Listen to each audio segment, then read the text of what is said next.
www.monosafaris.com or call us at 11504807 or email info@monosafaris.com. Mono Safaris, Tours and Trouble. We are because we love what we do.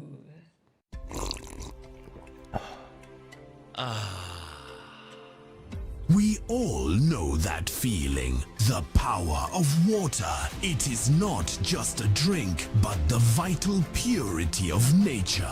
That is where Milele Kirk drinking water comes in. It is clean, crisp, and pure. Now, in a brand new look, but still as sparkling as ever. Whether for an event, home use, or you just want to quench your thirst, grab your bottle from a shop near you now. Call us today on 0725 253 777 or 0738 225 966. Milele Kak drinking water. Drink fresh, feel Milele.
Once again, we are delighted of the Lord for the far that He has brought us.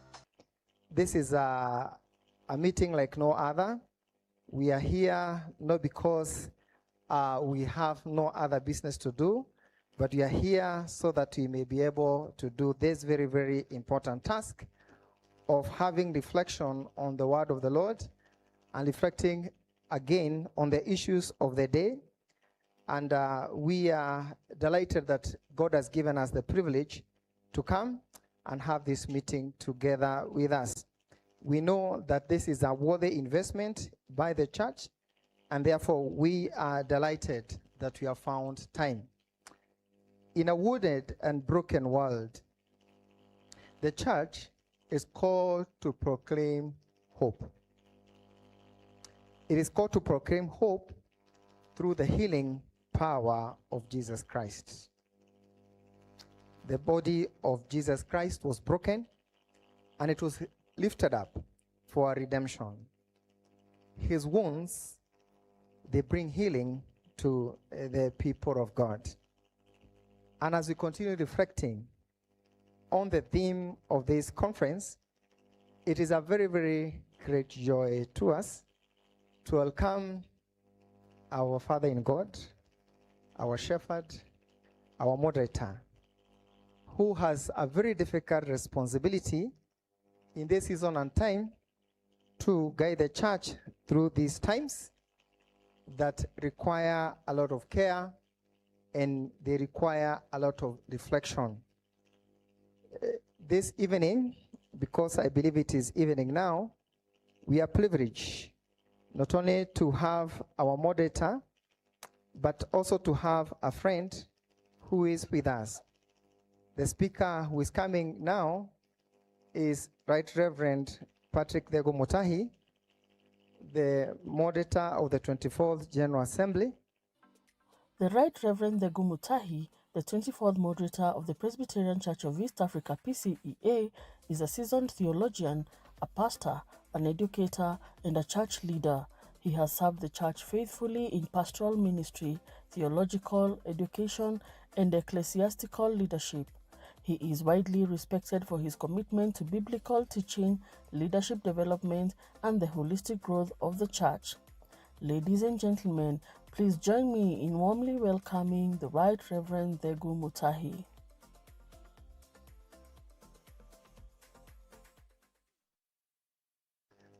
Hello, you are well? Glad to see many of you that I know, a few I may not know, but I know I have interacted with them. But I'm thankful to God that He gave me an opportunity to come and minister to you. Let us pray. Thank you, Lord, for bringing us together at the Theological Conference so that we may share, so that we may grow, so that iron may sharpen iron, that we may leave this place enriched, and therefore leave this place to go and enrich others, even as ourselves we are enriched. We are doing ministry at a time like now, Lord, you knew, and therefore you have assembled us here for a great purpose. Minister to me as you minister to your people. Our prayer in Jesus' name. Amen. Let's be seated now. I have been introduced. Christ is Lord and Savior of my life. He has taken good care of me. He has been gracious to me in our walk together.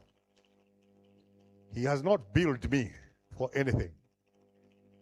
Therefore, I feel very humbled that that great Lord, who is in charge of everything in the universe, knows me by name. Yet, I, who minister to a very small church, do not know the names of those I minister to. Though people credit me for knowing many, I feel ashamed when I meet people I do not know. Yet I know that the God I serve knows me, knows the unborn, knows those who lived in the world, and everything else in the universe. So it's glad to be associated with that God. Greetings from my family. Our two young men are doing well.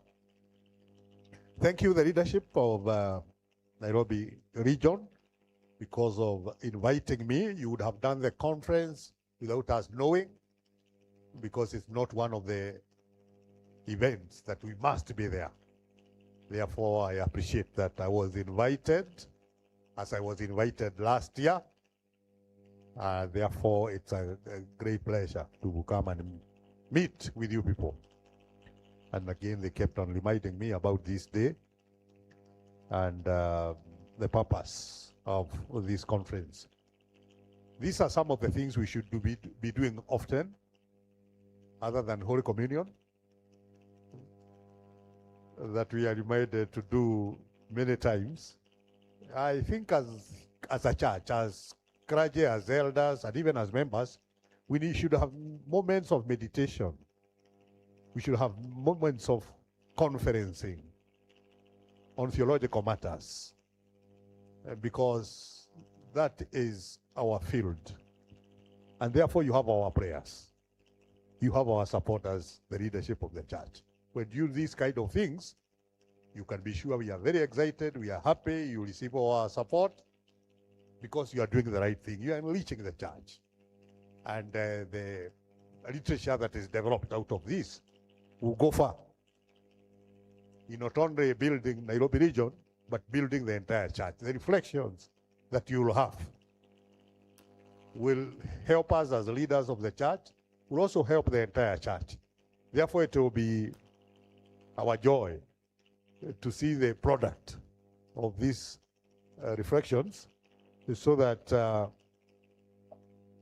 we can get better going forward. Pastoral ministry in a wooded world. That's packed. Pastoral ministry in a wooded world. The two appear to be mutually exclusive, because you should do pastoral ministry in a well world, in a world that is doing well. We would like to do ministry kama punda kwa mteremko, sababu punda kwa mteremko habebelezwi, si anateremka mwenyewe. So we would wish to do ministry in a world that is well. Unfortunately, you have reminded us through the theme that we are required to do ministry in a wooded world. And it gets wooded every other day. Of course, even in history, pastoral work was done in a wooded world. However, with the passage of time, I think the woods have intensified. And that is the time you and me have been called. It is the time that many people are responding to the call. I wish you saw the numbers when we went out to do recruitment recently. I'm sure you are witnesses because you interviewed them in your parishes, in your presbyteries to the highest level. And the numbers were tremendous. We had two categories, the recent one where we recruited from non-traditional. By non-traditional, we target areas that the missionaries did not get to. Kikuyus and Merus are traditional in PCA. But those other communities are non-traditional. We target them because we would like to have the face of Kenya in PCA. The numbers were very impressive. And this time we got characters who even had very high education. Previously, when we did non-traditional, sometimes we didn't get people with good papers. But now, some of those we recruited are going direct to do a degree because they have other degrees already. That is non-traditional. When you come to the other category that we recruited, that is of long-serving evangelists, again, the numbers were staggering. We had so many. We picked 20, but we left out very many. Some are not even satisfied to date that they were left out because some were at age 50. So they may not be available for the next interview. So you can see the response of people to the call to serve. Yet they are being recruited to come and serve in a wooded world. So you would expect that people would keep off because this is a dangerous job now. If you are going to serve in a wooded world, then this is a dangerous job to do. And we know that the world is wooded socially, wooded religiously, wooded politically, wooded economically. Socially, you know how families are. You now have so many families that have single mothers, not widowed. Where are the fathers? It's a long story. It's a long narrative as to why the fathers are absent. Of course, some were knocked down by tippers, as the children are usually told. There could be fathers who are knocked down by tippers. That's why they are missing in action. But there are some who are only symbolically knocked down by those tippers. They are still around. But they are not there to learn their families. I do not want to blame men or blame the women. That's a story for another day. It calls for proper study why we have such. And these are the people now who people the church. They are the people in our church groups. They are the people who support the church in many ways. So, for sure, God never intended families to be broken.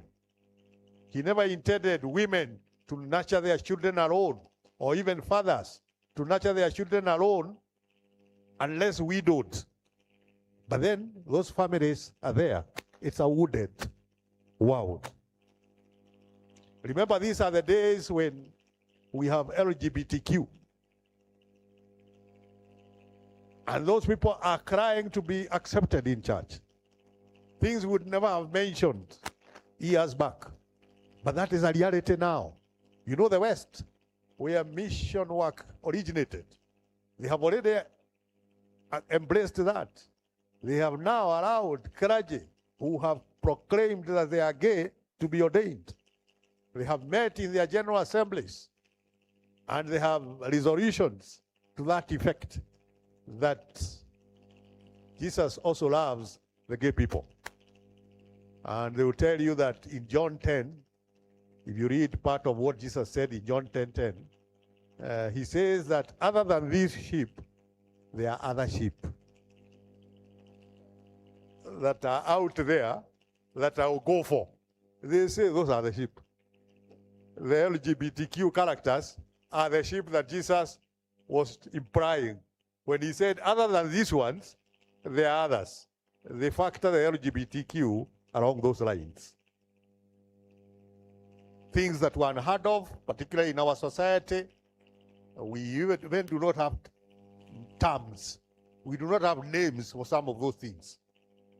But it's a reality now, because this is a global village, they are here with us. So socially, we are in trouble. Religiously, of course, we have a rainbow of the many, many faiths that are there, that speak to people in different ways. You know that of late, the traditionalists have also arisen in our midst, and they are causing a lot of confusion. They are coming up with new terms, recreating the past. They are amongst us, the traditionalists. That one we can't run away from because it is within our own neighborhoods. And that's why when we agreed, one of the reasons as to why we said that we should bring men on board is that we realized we were losing them. As we waited for them to do church weddings, they were already getting embraced elsewhere and being declared as priests, agogoni. So we realized we could be waiting for nothing. Those men we honor wherever they were. So we decided now we can't wait carelessly. We have to wait in a way that these men who will emphasize for them to do church weddings, or they are within, not when they are without. So those traditional movements are now a threat. Yet, a few years back, they weren't. The people who are close to traditional movements decided to become Christians and became good Christians.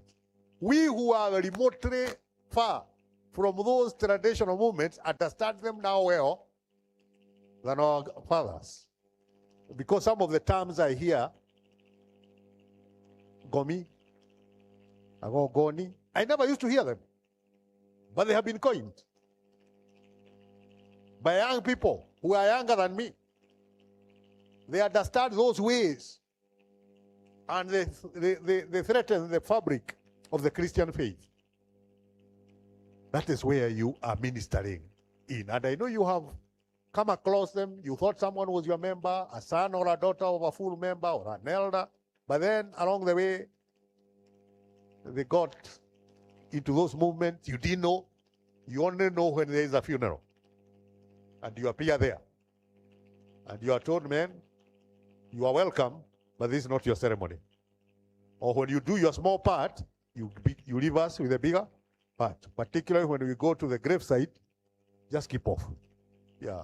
we have some things we must do, and we're in a hurry to do them. That is the world you are ministering to. And you can imagine the embarrassment. You start pointing a finger at one another. It is the elder who didn't give me the full information. No, the elder says it is the parents. No, that guy used to come to church. The blame game continues. You are ministering in a wooded world. You also know that politically we are a wooded world. See what is happening in the Middle East. The US and Israel just decide to start a war. That war has consequences over us. Then there was Ukraine and Russia. Again, that war had effect on us. There is war in Haiti. Again, we got involved. Sababu alisema, mtego wa panya, uingia waliomo na wasiokuwamo. Yeah, the story is told of a trap that was set in the house because there were rats. Unfortunately, it is a snake that got caught in the trap. And as the woman of the house was passing by, the snake that was trapped bit the woman, and she died. Therefore, there was mourning. Kwa hivyo mtego wa panya uliwashika waliomo na wasiokuwamo.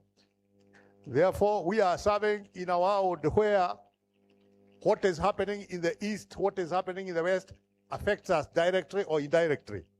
You know now, like the cost of fuel, much as we have our own internal challenges, one of the reasons as to why the cost of fuel has gone up is because of what is happening in the Strait, in Iran, because of the war that is ongoing. That's politically. Locally, of course, you know, people are now listening. I don't know whether a decision has been made about the former deputy president, because it is an issue, it's an agenda of the nation. And then look at our country. We are done with an election, then we start preparing for another one. Immediately. Yes, people take sides and start throwing words at one another. So before this government has even settled, we have another formation, preparing for another one. And all manner of things happen. So we cannot keep up those politics. And then these politicians know that as a church, we have a big catchment. So what happens? They come to us. They come to our churches not because they are very religious, but because they know we have a captive audience and they would want to get a slice of the cake. So they endear themselves to us. They attend church. They come and give out money when we have fundraisers. And it's a big issue. I hope that is one of the issues you'll be discussing. How do we treat the politicians when they come to church? We have taken a stand, but it is still not very well adhered to. We say when they come to church, we shouldn't give them the mic. But then you tell me that they are our members. We can't deny them. Then you tell me they supported when we were doing the church, so we cannot ignore them. All that goes on. So, well, as a church, we would want to remain apolitical. Apolitical is that we are not partisan. Therefore, church, we are not no term. We are not one term. We are not half term. We are not two term. We are not long term. All those terms. Because the membership is divided into all that. And we do not want to cause friction in church. However, because of the pressure, sometimes we are unable to withstand it. Sometimes they come with their followers, goons. And we are unable sometimes to tell them no. And the moment you allow one of the political side, the other side say PCA is now one term. The moment you allow that one side. The moment you allow the other side, PCA has become two term. So you see, we are ministering in a political confusion. Sometimes we do not want to know what to do. You remember recently when we were at the funeral of our minister who was killed, Reverend Dumia, and the politicians came in their numbers, and they came with their followers, and the ministers had no seats. The ministers remained standing for a while. The politicians and their followers occupied a lot of space So no matter how much we try to discourage them from politicizing the congregation, they still did it. And it causes you a lot of, what do I do? How do I deal with them? I'm sure those who are following from a distance would say, now, look, see, this year is taken. This year is wound up. Look, they are very comfortable there. They are feeling much at home. Yes. You can see they're even giving the moderator a high five. Yes. Because they are together. That is the situation that we are ministering in. No matter how much you try to arrange things, you end up being caught up in the melee. That is the political debate. That happens, of course, because we are doing ministry in a wooded world. Economically, I need not again say much. You know the challenges we are facing.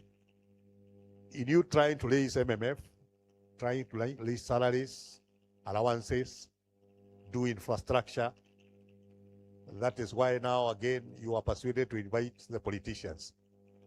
Because economically maybe you are not able to do the MMF very well. But these guys who come with lots of money, it doesn't matter where it comes from. It may be wash, but bora tu ilipe madeni. Bora ilipe madeni yale ambayo tunadaiwa na mishahara ipatikane.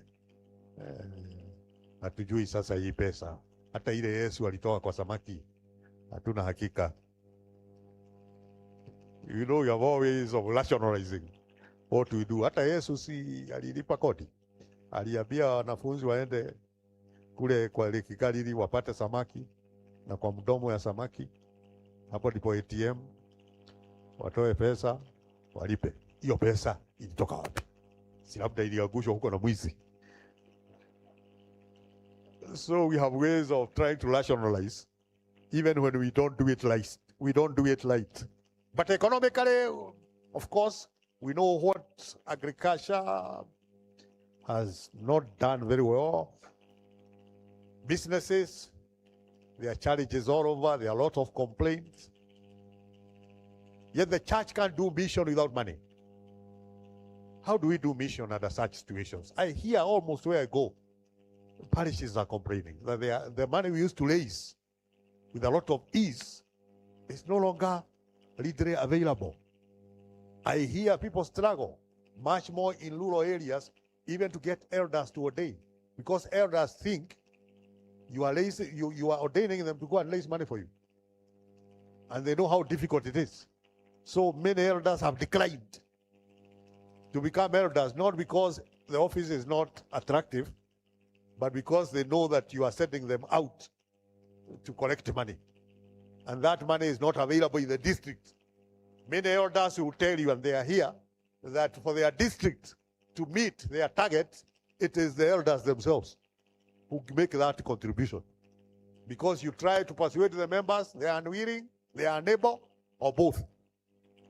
So the elder sometimes have to get the money out of their own pockets. Because how do you manage? Yet here, you are required by the parish, you are required by the presbytery and the head office to pay your dues. Like now you are doing a visitation as the head office. I'm sure you have received that circular. We are coming for our money. Yes, that money you owe us.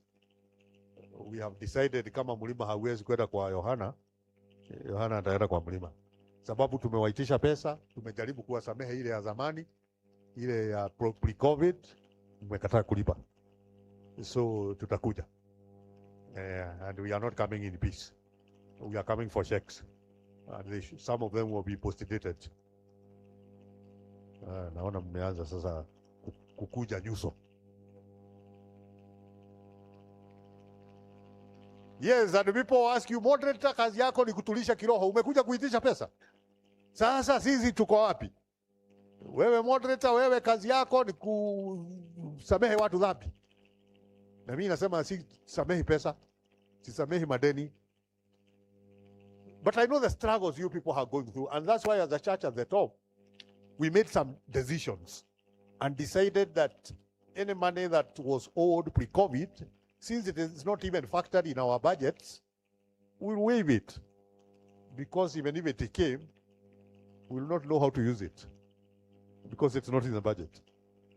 Well, it doesn't sound very wise, that I get money and I don't know how to use it. But you see, every entity operates on a budget.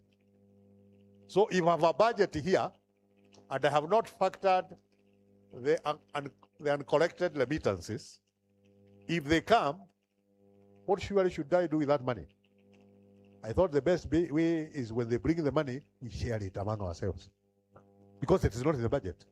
Ile pesa ya zamani ya 2018 ambayo ilikuwa na maeneo fulani na hii kulipwa, ikija sababu haiko kwa budget ya 2025, 2026, haiko, mukileta mamilioni na sababu haiko kwa budget na hatujaweka budget line yake, ile mzuri sasa ni hii, si tuko hapo tugawane hiyo pesa. Gayanojethi, kila mtu atoke na yake. Therefore, tukasema, now we will not put pressure on people over such money. Of course, for any debt after that, hiyo tutafuata. Na ndio inafanya tukuje. Because we also need to cater for our expenses. We need to pay salaries, taxes, so on, so forth. You also know the challenges we have faced in our investments because of matters money. So the world is wounded because sometimes we are unable to talk about other things, but talk about the challenges we have in our investments.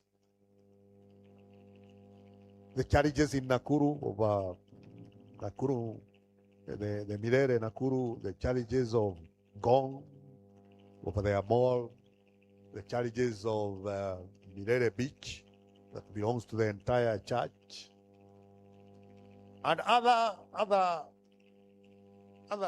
challenges that you people have. They may not have been to that level, but I have been to parishes and seen them fundraise, not because they want to do infrastructure, but because they want to pay MFF. Of course, they'll give it a name that sounds serious, but the truth is that they are not raising the money for anything else, but because they cannot pay. They can't pay, they won't pay. Therefore, they mobilize people. And you people have so many ways of mobilizing money. There is diaspora Saturday. There is effort Saturday. There is merry-go-round. You wouldn't be doing that if the situation was as it was during the times of Moses in Exodus. You remember when Moses was doing the tent of meeting. The tent of meeting in the wilderness. And the people are invited to make contributions. People made contributions until those receiving them went to Moses to tell Moses, we have had so much. Kaidre said a sakura to tell people not to contribute anymore. I wish I was heading such a church where people have given so much that now I am doing a round to all the regions to caution you, to ask you to look for things to do huko mashinani. Mimi kule juu sitaki pesa. Unanisumbua na hiyo pesa. Ati sasa watu watakuwa wakifungwa Holy Communion because of contributing. You know, it is the other way around. Huyu hatoagi kitu. That was the situation when Moses was doing the tent of meeting in the wilderness. The people gave, literally, they gave so much that there was so much that word had to be said that people should not contribute anymore. Those are not the times we are living in. So much as Moses also ministered in a wooded world, it was not as wooded as ours is. Economically, socially, politically, religiously. I can go and on and on. But my purpose of coming here was not to depress you. I can see you have started wearing long faces because nothing good is coming out of this servant of God. This father of the church is just touching what has gone wrong. And of course, yes, I'm speaking the truth, but I didn't intend to come here to depress you. But I wanted to create a picture which I know you know. And you also know that I know how the situation is. But as I said, it's surprising that these are the times people feel very called to do ministry. We have more applications than ever before, particularly when it comes to the ordained, the holy ministry. So how are we supposed to behave? How are we supposed to minister? How are we supposed to do pastoral ministry in a wooded world? Inahitaji muujiza wa Dea. Unajua ile miujiza ya Dea ndio inahitajika hapa. If we are to swim across to the other side safely, we need hiyo muujiza ya Dea. Yes, Ashembe, in one of his books, he talks about a bird called Eneke the bird. And he's talking about the dynamics, the changing times. The changing times. And Eneke the bird is quoted as having spoken to other birds and told those other birds that things have changed. The way we used to enjoy ourselves, things have changed. Because these men have introduced something worse, something lethal than what they used to hunt us with. You have realized that men have come up with lethal weapons to hunt us. So Eneke the bird told the other birds that since man has learned to shoot without missing, Eneke the bird said, since man has learned to shoot without missing, Eneke the bird has learned to fly without perching. I can see we were in school together. Yes. Eneke the bird has learned to fly without perching. Because the moment it perches, man has learned to shoot without missing. But if you do not perch, they won't shoot you. They won't shoot you. So Eneke the bird, as much as it is a bird, it has realized that it has to do some adjustments. It has to make some moves because of the situation as it is. Of course, the proverb or the saying was not associated with the birds. It was about the changing times. You know, there were times when the Igbo people of Nigeria lived their life without any interruption from outside. They lived among themselves, they traded, they married, they had their malls, they have all those things. They lived their lives. But then, some people from the West have come. And they have forced themselves into the community. The values that people held are no longer there. And that's why the book is titled, Things Fall Apart. And the one that follows by Ashembe is no better. It is no longer at ease. So things have fallen apart, therefore we are no longer at ease. So, Eneke the bird, the saying was directed to humanity. That because of these things that are happening, you need to adjust yourselves. Because of those things that we have mentioned, those depressing things that we have mentioned, you need to adjust yourselves to do pastoral work in such a wooded world. Because there are only two ways of approaching a challenge. They told us there are only two ways of approaching a challenge: fright or fight. Fright or fight. Fright is to run away. We abandon ministry. We leave it and go and do some other things. After all, even Peter and the call went to do fishing again. When they realized the guy they had followed for 3 years had just died. He had been killed and was so helpless. They saw him on the cross crying in his mother tongue. Eloi, Eloi, lama sabachthani. They saw him and realized we are in little trouble. If this is the guy who is going to lead us, we are in little trouble. If you are so helpless, They put him on the cross, nothing doing. He did not bring an army. I, Peter, tried to cause some pandemonium by using my sword to cut off the ear of an arrester. But the guy did not help me. He took the ear and took it back. So they decided, now let's quit. This ministry is not necessary. The oxygen. We can do without this. Kuna wakati tulikuwa hatukuwa kwa ministry. Peter and Andrew may have said, see, we were doing business with our father. James and John, the sons of Zebedee, would say, we were also doing business. Matthew would say, I was working with the KRA as a tax collector, and I used to get tips. So what is this business of following this guy who is so helpless? He's not man enough. Alikuwa tu mtu wa madrama ya kuongeza mikate. Hiyo ndio wakati tulikuwa tunaona ati anaenda kwa harusi na hakualikwa, analeta kinywaji, lakini wakati alihitajika kuokoa maisha yake hakutusaidia. That ministry is gone. Now we too can decide, right, let's run away from this ministry. It may look like it's attractive, because after all, this is the only ministry where you can talk of a white collar job.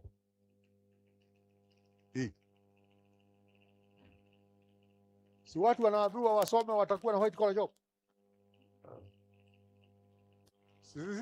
Sisi. Si mimi niko na white collar job. Nini ingine? Si hiyo.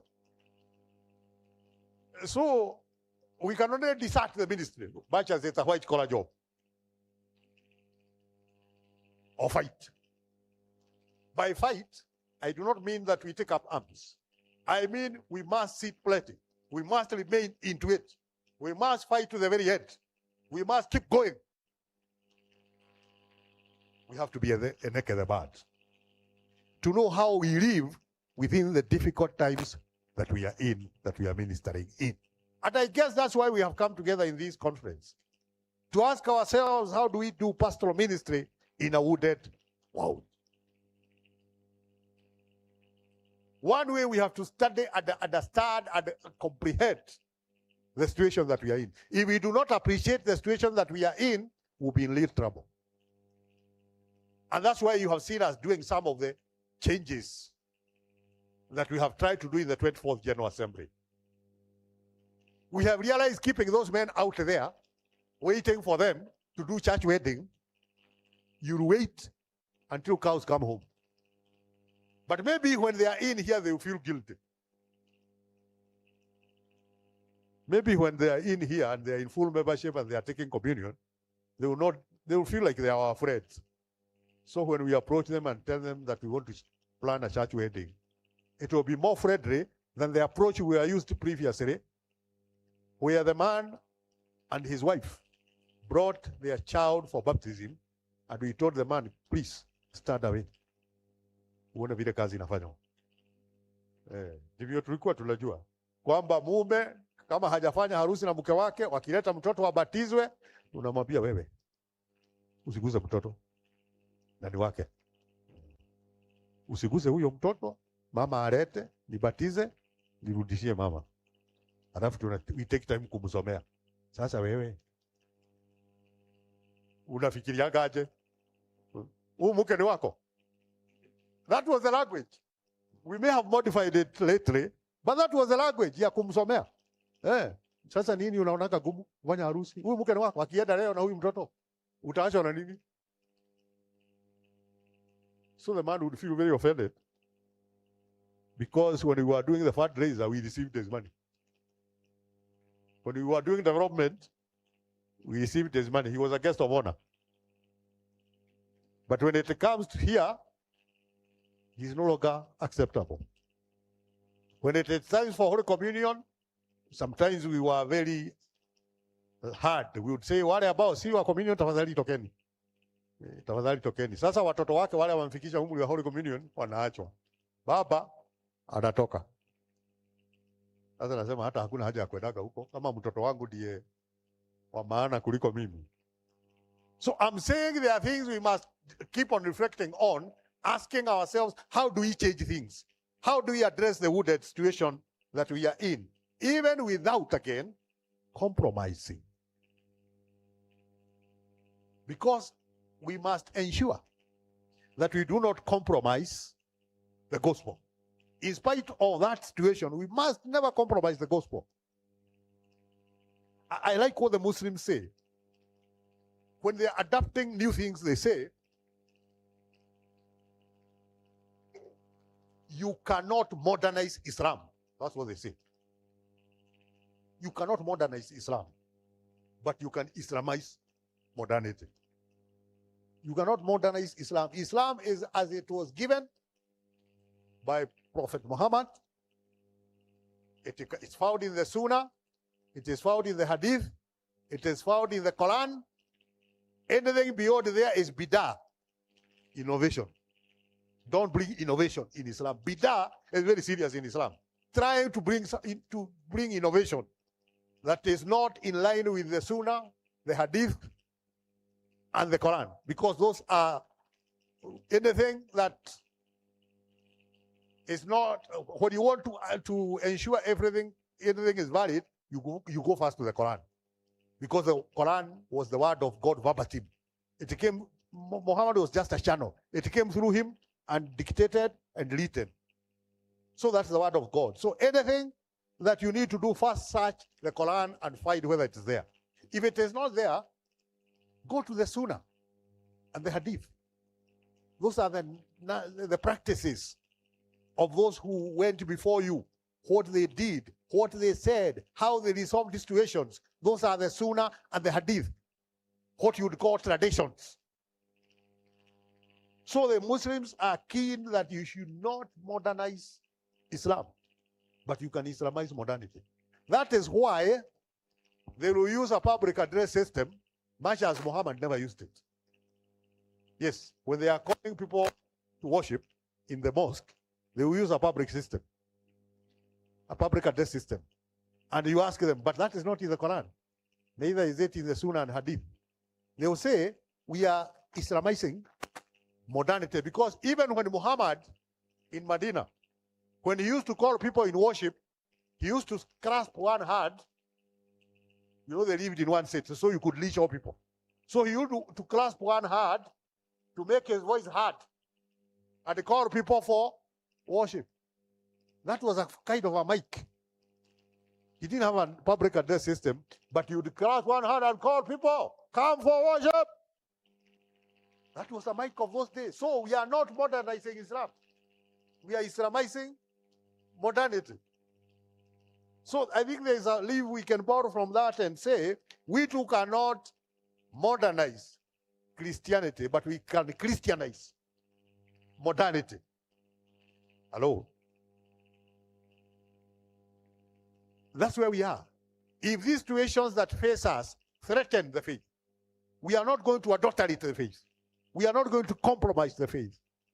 We are going to look for what is acceptable, applicable, what is workable, without offending our faith. Because if we sit back, relax, and enjoy, we will lose, because the world is wounded. How do we deal with those people without, again, offending the gospel? For instance, we may not go the direction the West has gone, because the West has decided LGBTQ is now acceptable. So anybody who is gay can become clergy, can become elder. Of course, they're in the membership, but that has not improved their membership. The churches are still empty. So compromising the gospel doesn't help in any way. So it's a call upon us to look at ways of making sure that the gospel still becomes relevant even as we serve with the times we are in. That the neck of the bird has learned to fly without passing, because man has learned to shoot without missing. We are a neck of the bird. we are doing pastoral ministry in a wooded world. We must find ways of moving the ministry in spite of those difficult situations that we are in. We will not give up. It will not be flight. It will be fight. Hii vita tutapigana. Kwa hivyo kama wewe umejawa na uoga, sasa wewe achana na sisi. Hii vita tutapigana. Sababu Revelation inasema kati ya wale watafugwa nje, hata wale wanaohesabiwa kufanya ni waoga. Wale ambao walinunua jeve au ndio wataenda kwanza, watafugiwa kwanza. Kwa hivyo na sisi hakuna flight, ni fight. Hii tutapigana, tutakanyagana. Ninasikia wanasiasa akisema tutakanyagana, because lazima hii vita ipiganwe. Ni horano nataka atigano. Lazima hii vita tupigane ya kutetea ministry na kuipeleka mbele. We are holding the baton in this relay. We must submit this baton to the next generation. Haitaanguka kwetu. Hii kanisa lazima tutaipeana kama vile tulivyopewa na Kinaki, Yongo na Gato na Muhindi, na sisi tutaipeana kwa wengine. Na tutaipeana tukiamini it will be bigger and better. Yet the times they ministered in are not our times. They ministered when Mutugateri was Vuana. Imagine hiyo heshima. He is the only guy who could eat eggs na hana kuku. Mchungaji. Sio kama ulisikia wimbo ya zamani ya pop au hamsikiagi hiyo, ambayo mzee anaramika kwamba ilikuwa inaitwa mama jina wake Maadudha.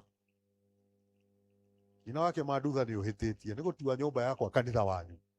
Mama anateteshwa na Bwana kwa sababu amefanya boma yao kanisa. Sababu anauliza ile jogoo ilikuwa hapa, ilienda wapi? Si nilishijia mchungaji. Sababu ndiye anaombea baraka nyumba hii. Na ile mayai tray ilikuwa hapa, ilienda wapi? Si nilipatia mchungaji. Sababu yeye ndiye hutuombea. Sasa jamaa naiba anasema hakuna mchungaji hapa tena. Mimi ndio nitakuwa nikiomba hapa. Hakuna mayai itatoka hapa na kuku itatoka hapa. Huyo mchungaji nikamaliza, anakula kitu. Yo, mkusikia? Hii siku zamani. Inake Maadudha. Ni hetetie. Niko tuwa nyumba yako kanisa wanyu. Muthenya wa Sabato toe ni umwe. Sabato ici ingĩ ciothe cio ibire ku. The husband is telling the wife, you know, there is only one Sabbath. Yet wewe kila siku unaenda kanisa. Na pesa ya kanisa haikosekani. Those were the days when those who are before us were ministering. I don't think that really exists now for us to enjoy ministry properly. Kama fugana, kupokea kuku na mayai na hiyo. Tunawafikia, tunajaribu kuwakumbusha, lakini wanasahau. Tunaambia leta fast fruit. Wanaleta sadi moja hiyo nyingine wanasahau. Zamani hawakuwa wanasahau, ndio walikuwa wanakuuliza mbona hujaitisha fast fruit? So this is the time we are carrying the baton, and we must deliver this baton. So do not drop the baton. There are some who have given up along the way. So we need to have more reflections without compromising the faith. We need to have more reflections of our faith, Christianizing the situation, but not modernizing the faith. That must happen. That must be done. And that's why I said this workshop is very important. This conference is very, and we should have more. When we come together now, those are the kind of things we should be talking about. We must think about how to do things differently if we are to do ministry in a wooded world. We must think outside the box. Wengine wanasema hata hiyo box tuondoe. instead of thinking about the box, tuondoe box iondoke kabisa. I don't know whether it's doable. So, brethren, today, as we reflect on what is required of us, the situation as it is, but as I've said, Eneke the bird must learn to fly without passion. We must seek for ways to Christianize modernity. Modernity is not necessarily Christian. Some of those practices I've mentioned are not Christian in any way. But can we find a way of reaching out? I have seen efforts that have been made by our ministers, by our elders, to go out and talk to the border people because of the havoc they create in the country, the insecurity they create. They contribute much in marriage getting broken. Yes, because the wife uses a certain motorbike. Na motorbike, mtu akai bali na dereva. Anaambiwa unapokaa karibu na mimi unaweka mikono juu yangu, hiyo ndio safety belt. So marriages zimevujika kwa sababu mama anasema hii ndio tu ile tu inanibebaka. Na mzee ameona vile mnaenda kwa hiyo safari. We must look for ways because these are our sons and daughters. What do we do about the single mothers in our church? How do we deal with them? Yet they are now the ones in charge of their homes. How do we deal with them if they have to join the women's guild? Can they get ordained as elders? Can they get ordained, provided they have good standing and they're in full membership of the church? I know you have ordained some as ministers. Yes, we may not lack. Some we have ordained along those lines. So it is us now to understand the context that we are doing ministry. It is us to understand the context and see how we will do it. Jeremiah 29, people were taken to captivity, they did not apply for it. It just happened that they were in captivity. And against their will. And I've spoken this message in other places, some places, about what happened when they went to captivity. They were very angry that they even refused to worship God.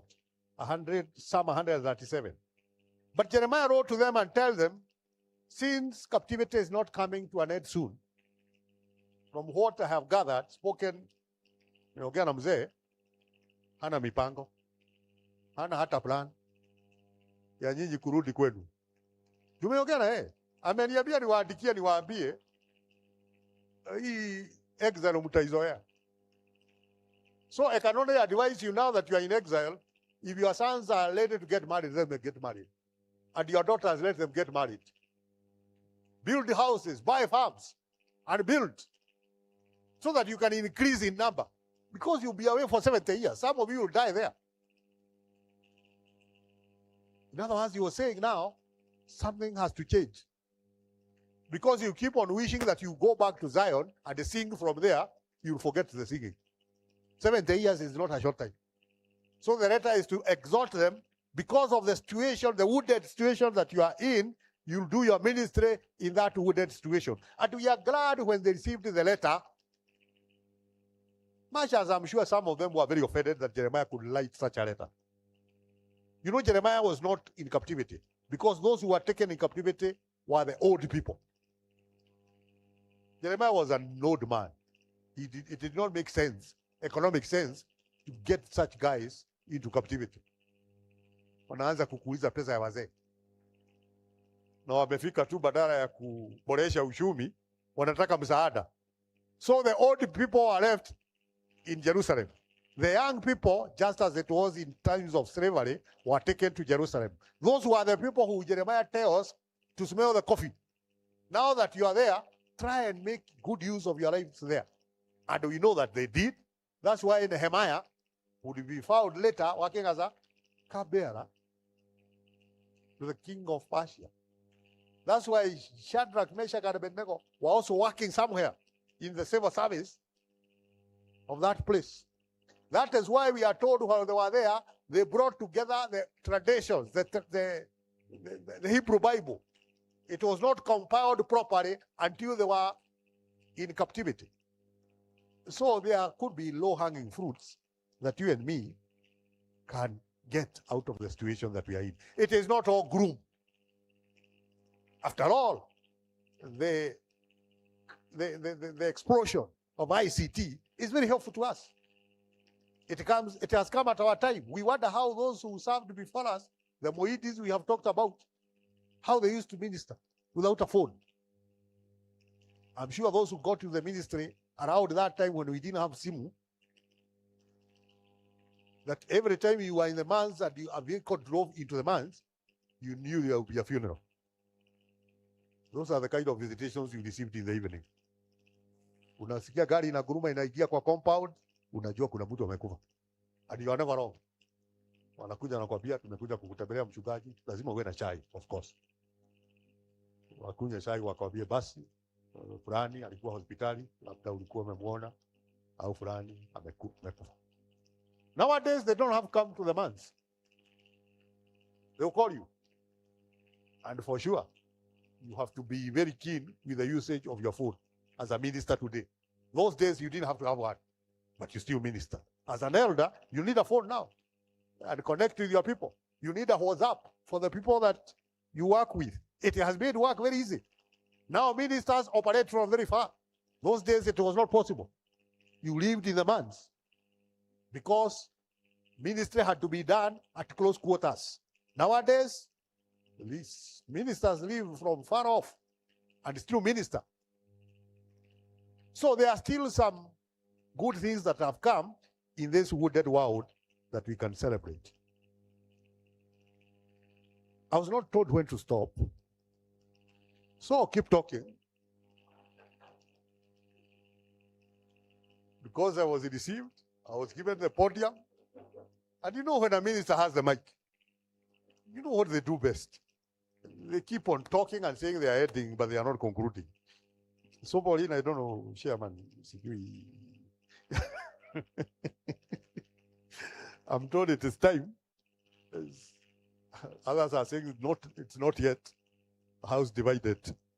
So, but we have to trust our leaders. If they tell us it is time, we appreciate it. But anyway, in summary, brethren, pastoral ministry in a wooded world. When I got this theme, those are the insights that got into me. Those are the insights I felt I need to share with you, my colleagues, because I'm also serving in these wooded times. No moderator of the General Assembly sitting has ever been to court. Yes. Believe you me, these are wooded world. If someone can take the moderator of the General, and the way he is respectable, not just in PCA, but outside PCA. But then a guy who is nondescript goes to court and is persuaded by the judge, ondoa hii kesi. Si vizuri kushitaki kanisa. Lakini yeye tusiyemjua anang'ang'ana mpaka anaona moderator amesimama kwa bao. So these are the consequences of serving in a wooded world. So you can be sure those who are coming next. I'm not wishing you ill, but I'm telling you those are the kind of things that you are likely to face now. Yeah, if they dared, then it can be attempted again. But I will tell you that I realize now, if we start this game, every General Assembly will end up in court. Because there is somebody who is elected and not everybody accepts them. So kama tukianza kureward this behavior ya mtu kwenda kotini, kuzuia mtu ambaye amechaguliwa na kura nyingi asichukue position yake, tukianza hii tabia, next time, mumeona kama niona retesha, next time it will be the moderator of the General Assembly. Because tumeona hii behavior ni mzuri. Tukishafanya uchaguzi unaisha Disemba, watu wananyamaza tu, wanasema wewe ngojeni tu, si ni April. Ngoja tu. On April eve of the installation, court order inaletwa. and we must obey court orders. So that was a dangerous route that I did not want to be part of my legacy. I thought it's better to go to court than leave a legacy where GA elections, and it will even come down to presbytery elections. It will go down everywhere, and it has even been attempted in other quarters. But this is the wooded world we are ministering in. We are grateful, Monitor, for such a deep reflection on the reality. Umeguza vidonda na ni vidonda ambavyo vinawasha, but the grace of God is with us and he will guide us. But it is not fair that that matter ends there without a bit of reflection, and I want you to prepare. So we are going to have two types of reflections on this, and the reflections you are going to have is one which is a must for everyone, and another one that will be general. The one that is going to be a must for all of us is this. You're going to write on your paper your take home. When you finish writing your take home, your neighbor will read it. So I'll ask your neighbor to read what you've written. It starts now. Are you ready, Margaret? Okay. So everyone stop writing, look up. We want to hear. What's the carry home? Then after that, we shall have random thoughts. Then we finish and questions to the moderator. We are called to be resilient. It is either we fight or flight, but we must soldier on. Thank you very much. Today's social media is passing information fast. It's passing information faster than before. It's also very important to elders and pastors. That is for my neighbor. And for me, we cannot modernize Christianity, but we can Christianize modernity. Yes, one body, many wounds. Despite of the challenges we are facing, God will fight on our battles. By his wounds we are healed. God saw, God felt, God acted. And one of the things that I take home with me is that pastoral ministry and a wounded world are not exclusive. And we exercise our call in the context of a wounded world. We must make the gospel relevant, even though serving in a wounded world. And that we should not compromise, but make sure that the gospel remains the gospel. My neighbor has said that we need to look for ways to do ministry in today's world without inflating it. And also that we cannot modernize Christianity, but we can Christianize modernity. And mine is that the ministry is not only a challenge, but a responsibility for all of us. This is what Dr. Josephine writes. We are ministering in a very critical time and season. We must be that white bird. I think it was Eneke.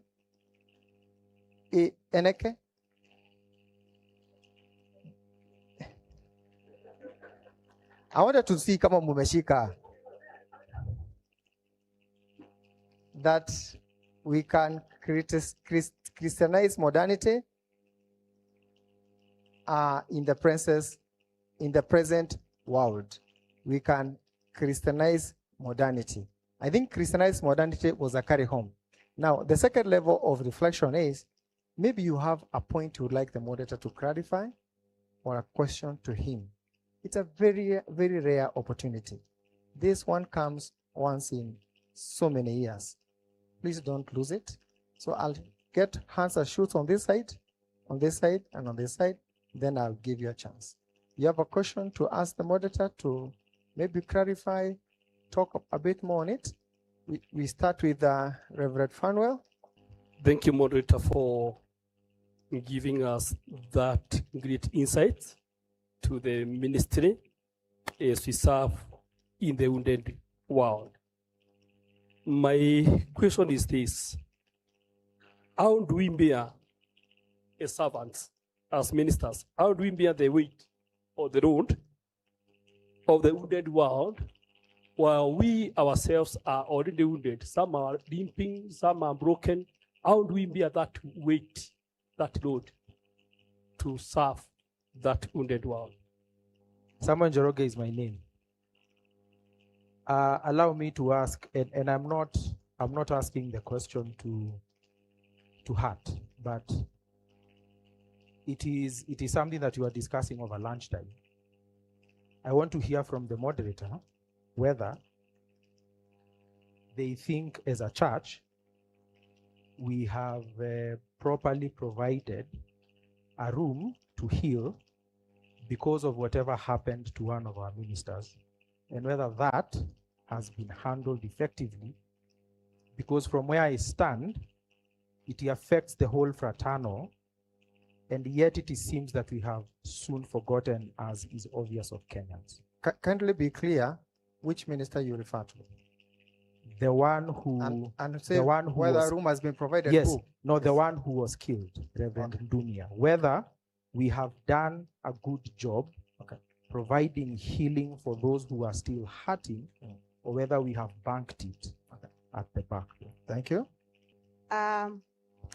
My question is to our light moderator, requesting that if he can give a solution to a scenario which has caught me in our office as a patron of Women's Guild. Men were released to take Holy Communion, and it is only for those who had one wife, but they had no wedding. Now, when it come time of transfer to another church or another parish, we have realized these men, after they are released to take Holy Communion, their wives come to the parish, and their second wives, and they are questioning, they are bringing questions, asking why can't I be accepted as a member of Women's Guild, and in the other parish I was accepted, and the parish minister and Angundi dialogue with me, and he said I can continue being the member of Women's Guild, being a second wife. Thank you. Thank you. I think that question is clear. Do we do those three? Do you have time? We can do those three, then another three, we finish, isn't it? What we have is teaching elders here. So these are very simple questions which they can answer. The teaching elders who are here. How do we bear the weight while wounded ourselves? True, we are wounded too. We are wounded healers. How do we deal with that situation? Ministers, and we have repeatedly said that, you should never consider yourself extraordinary. You are human. Have friends that you can share your frustrations with, friends you trust. Take time off. Take your annual leave. Don't get paid for it. And look for opportunities. Of course, I know you have fraternal meetings at your level, presbytery level, regional level. National level has become a bit logistically difficult because of the numbers. Taking people to one place is quite difficult. So that's why it's not easy, but we still try. Again, that because of the journeys that will have to be made, and the time spent there, sometimes it's not very qualitative. I'm sure you remember when we went to Arusha, it wasn't very qualitative. But I'm sure at your presbytery level, you can have very qualitative fraternals. But sometimes people have hurt one another so much that when they go for fraternals, they are not able to engage amicably. But therefore, you can cross borders and make fellowship with others. Those who are in class together, those who got married the same year, have fellowship. It's a way of being away from work. Because when you spend all your time discussing parochial work with your elders, you have no time to be a human, to be human. But if you are able to meet with your colleague ministers, even those of other denominations, those that you know, it helps. So anything that keeps you away from work, not running away from work, of course, because that has consequences. We mean anything that would give you time to unwind with colleague ministers, with friends, even though they are not ministers. Even some of us, I have friends who are elders, and they help me a great deal because elders have taken a while. So I'm sure when I share with them, it still remains at that level. So have friends. Have friends. And number two, ensure that you take time off from work. Loom to heal as a church. Healing is a journey. And therefore, I doubt there was any other way we would have dealt with that matter. Because yes, the minister was murdered in cold blood. We walked with the family. We walked with the parish. I personally went to the parish. I went to the family. We ministered even to his parents. But then we can't remain stuck there. Of course, the parish now is taken care of by a minister. You'll note that we did not even post a minister, much as it's vacant, it needs healing. So those are some of the things we have done in regard to the matter. Of course, this was something extraordinary. It was out of the ordinary. Because as I said during the funeral, two ministers have been murdered before in history. There was a minister murdered in the 50s during the emergency by the Mau Mau. There was another minister, there was a feud, there was a dispute in the family in Gatondo, and he was murdered by family members. Dispute over land. The other one, because he had ministered and spoken against the Mau Mau, they came for him. That was even very unfortunate because when they killed him, they tied, they put his body in a gunny bag and put it into River Tana. To date, that body has never been retrieved. That was the 50s.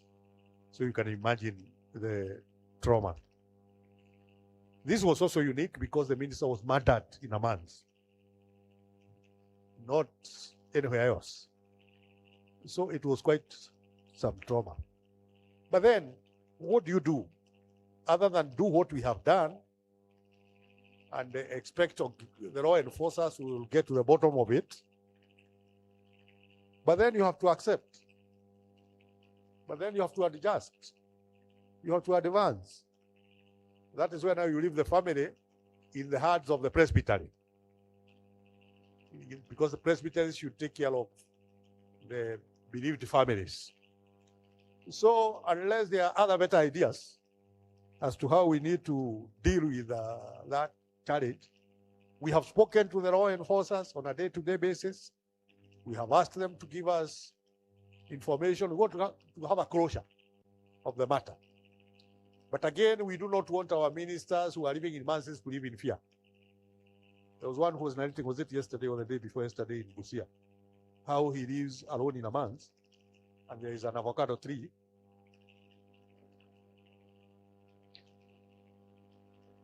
And the avocados are ripe. So they fall on the roof. And he says they have come. They have now come. So the following day, he ordered that all the avocado fruit be plucked out of the tree because he felt threatened. We don't want you to live in fear because, again, it has not been happening all the time. Therefore, we do not know the factors that brought that. We don't know. Criminality or anything, we don't know. We do not want you to live in fear because if you have fear, then you will not work. But again, we can't remain on that spot. The church has to move on. Even as we acknowledge the loss, even as we acknowledge the pain, the church has to move on. The case of the second wife, of course, the church has not legislated about the second wife. It is yet to, if it will. So the second wife remains untouchable. unless there is a jubilee that may allow the second wife, particularly the first wife, is no longer alive. Maybe. But I know there's a lot of debate that goes around that matter. So that's why we said when you admit men, do due diligence. Don't just do it and allow them. There should be some period of studying the matter. So by the time you admit them, you are sure you are admitting the right person who has no other issues. Those with issues can wait. But those with only one wife, those can be admitted. Those with only one wife in urban areas and in rural areas. Only one. Because people move. Some in rural areas they have a wife. In urban areas they have another one. Yes. There should only be one. Yes. So ministers and CAC sessions do due diligence. Don't bring in people who will later realize did not qualify. For the second wife, that's a debate for another day. They are not yet admitted, but it's a debate that is interesting because they are there. It's a big issue. Thank you. I guess those are the questions. Yeah, those are the questions, moderator. Thank you very much. We are delighted to give moderator Makofe. Maybe you could have had a question that you are not given a chance. There is always correspondence that can be done. So if you have one, you can write. I'm sure that before the end of the conference, our able chair will be able to answer those other questions. But if you do, make sure that you are writing a question that concerns the presentation. So that, there are so many questions. But if the question is concerning the presentation that was done, please feel free. So I want to call Bwana Patrick Mumenya to come and pass a vote of thanks so that after he does that, we shall continue. Mpigie makofi Bwana Patrick akikuja. Asante sana, asante sana.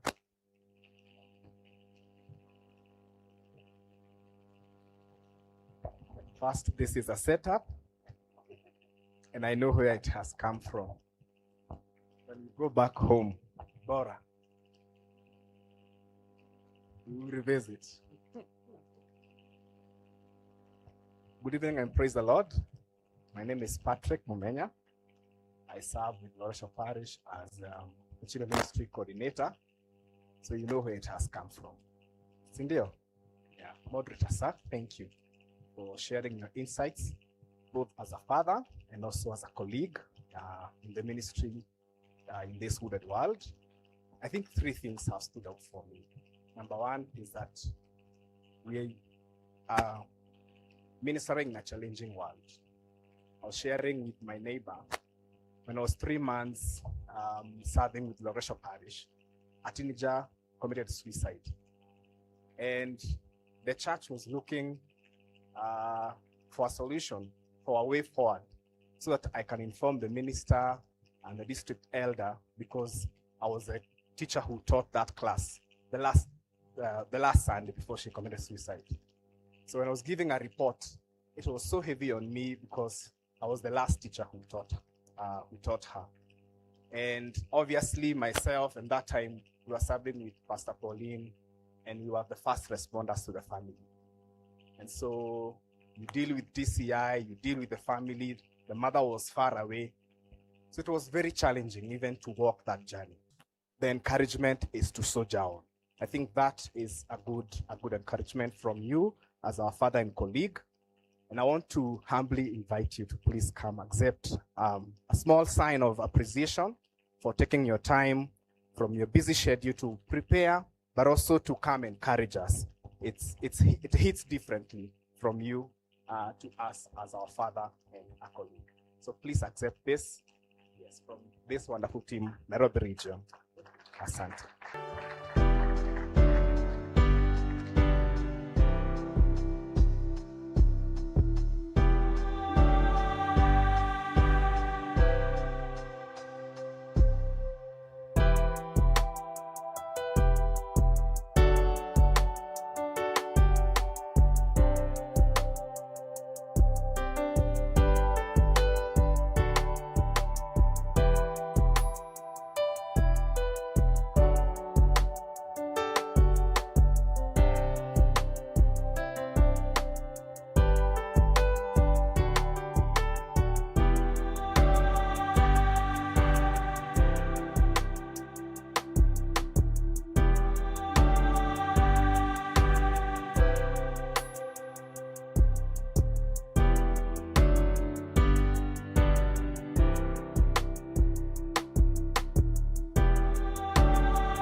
As the sun rises, so do we, as we trust it to rise and set without any worries interrupting your day. StarTime's home solar solution with solar panels, hybrid inverter, and lithium battery.